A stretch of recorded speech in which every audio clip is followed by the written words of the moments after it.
চলে এলো আমের সিজন, আর এখনই খাওয়ার সময় হচ্ছে ম্যাঙ্গো আইসক্রিম। তাই আমি আপনাদের জন্য নিয়ে আসলাম খুব সহজ ম্যাঙ্গো আইসক্রিম রেসিপি। এই রেসিপিটি বানানো এতই সহজ যে কেউ চাইলে ঘরে যে কোনো সময় তৈরি করতে পারবেন।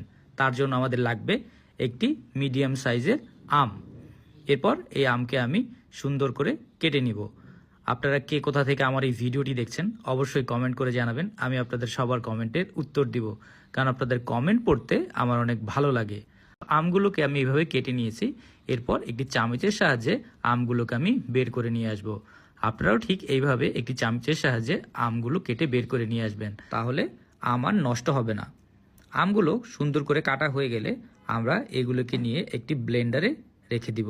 এরপর আমরা একে ব্লেন্ড করে একদম স্মুথ করে নিব। ব্লেন্ড করা হয়ে গেলে এগুলোকে আমরা এক পাশে রেখে দিব। এরপর আমরা একটি বাটিতে নিয়ে নিব হুইপিং ক্রিম।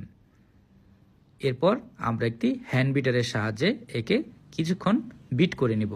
আমরা ততক্ষণ পর্যন্তই বিট করব যতক্ষণ পর্যন্ত এর ফোমি ভাবটা না চলে আসে। ফোমি ভাব চলে আসার আগ পর্যন্ত আমরা একে বিট করতে থাকবো। যখন এর ভিতরে ফোমি এই ভাবটা চলে আসবে, আমরা এর ভিতরে আমরা ব্লেন্ড করা ম্যাঙ্গোকে দিয়ে দিব। এরপর এর সাথে দিয়ে দিব আমরা কনডেন্স মিল্ক। কনডেন্স মিল্ক ছাড়া আইসক্রিমের কথা ভাবাই যায় না। আর আপনারা চাইলে আমার হোমমেড কনডেন্স মিল্ক রেসিপি দেখতে পারেন। দেওয়া হয়ে গেলে আমরা এর সাথে দিয়ে দিব সামান্য ম্যাঙ্গো ফ্লেভার। এরপর দিয়ে দিব সামান্য ফুড কালার। এরপর সবগুলোকে আমরা ভালোভাবে একসাথে মিক্স করে নিব। এরপর আমরা আরও কিছুক্ষণ বিট করব। বিট করতে থাকবো আমরা যতক্ষণ পর্যন্ত সবগুলো একসাথে মিক্স হয়ে একটা ফোমি ভাব চলে না আসে। বিট করা যখন হয়ে যাবে তখন আমরা একটি চামচের সাহায্যে আশেপাশ থেকে আমাদের ক্রিমগুলোকে সরিয়ে নিয়ে আসব। এরপর ভালোভাবে মেখে নিব। আমাদের আইসক্রিম কিন্তু অলমোস্ট তৈরি হয়ে গেছে, বাট আরও সামান্য কিছু কাজ বাকি রয়ে গেছে। আমরা একটি কেকের মোল্ডের ভিতরে এই আইসক্রিমগুলোকে দিয়ে দিব।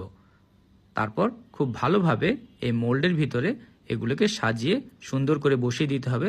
এরপর হাতের সাহায্যে এইভাবে সামান্য করে ট্যাপ করে নিতে হবে, তাতে ভিতরে কোনো বাবলস থাকবে না। এরপর আমরা একটি র্যাপিং পেপার দিয়ে একে ভালোভাবে মুড়িয়ে ফ্রিজে রেখে দিব 8 ঘন্টা বা সারা রাত। 8 ঘন্টা বা সারা রাত রাখার পরে দেখবেন আপনার আইসক্রিম তৈরি হয়ে গেছে। দেখতেই পাচ্ছেন কি সুন্দর ক্রিমি আমাদের ম্যাঙ্গো আইসক্রিম তৈরি হয়ে গেছে খুব সহজেই। এরকম মজার মজার রেসিপি পাওয়ার জন্য টোস্টেড বাংলা পেজকে অবশ্যই ফলো করবেন। আর ভিডিওটি যদি আপনাদের ভালো লেগে থাকে একটি লাইক অ্যান্ড শেয়ার করতে ভুলবেন না। সবাই ভালো থাকবেন, সুস্থ থাকবেন, আর মজাদার খাবার ঘরে তৈরি করে